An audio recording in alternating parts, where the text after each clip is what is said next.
David and Goliath, Underdogs, Misfits, and the Art of Battling Giants by Malcolm Gladwell. Two important points in this book are too much of any good thing will lead to a bad thing, and vice versa. Second point is I would much rather be a big fish in a small pond than a small fish in a large pond. The student who attended Harvard was in 99th percentile in the world for her brilliance. The constant comparing of herself to other smarter students ended up holding her back. Had she gone to a school with slightly less competitive nature, she would have excelled. We compare ourselves to those in the same situation as ourselves. So choosing Harvard is not always the best option. The hero can only complete his task if he overcomes his flaws. This book is about power and underdog and how we as a society have the idea of power. Suppose advantages and having more are not always the best option to be in.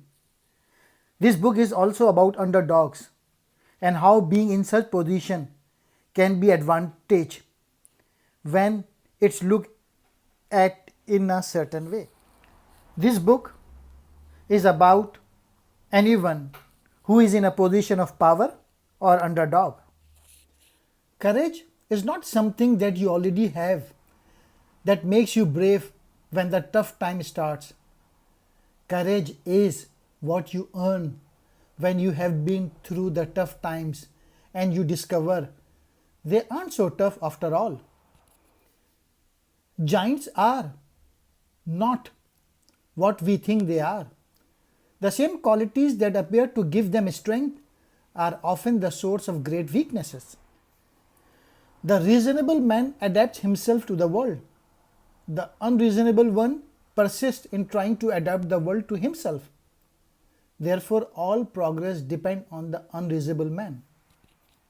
You can't concentrate on doing anything if you are thinking, what's gonna happen if it doesn't go right? Any fool can spend money, but to earn it and save it and defer gratification, then you learn to value it differently. Here are the 3 lessons for the underdog. Number 1, living in a privileged environment might hinder your success. Number 2, you can turn your learning difficulties into advantages in other fields. 3, even if you are underdog, you can win against big competitors by relying on your unique skills.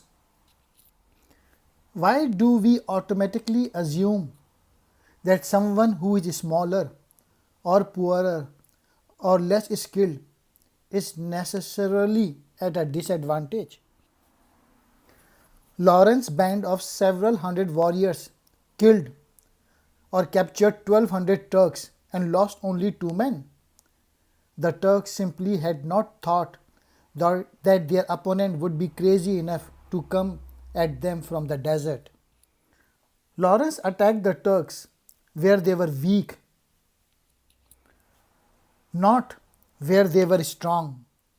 He was an underdog and a misfit, and that gave him the freedom to try things no one else ever dreamed of.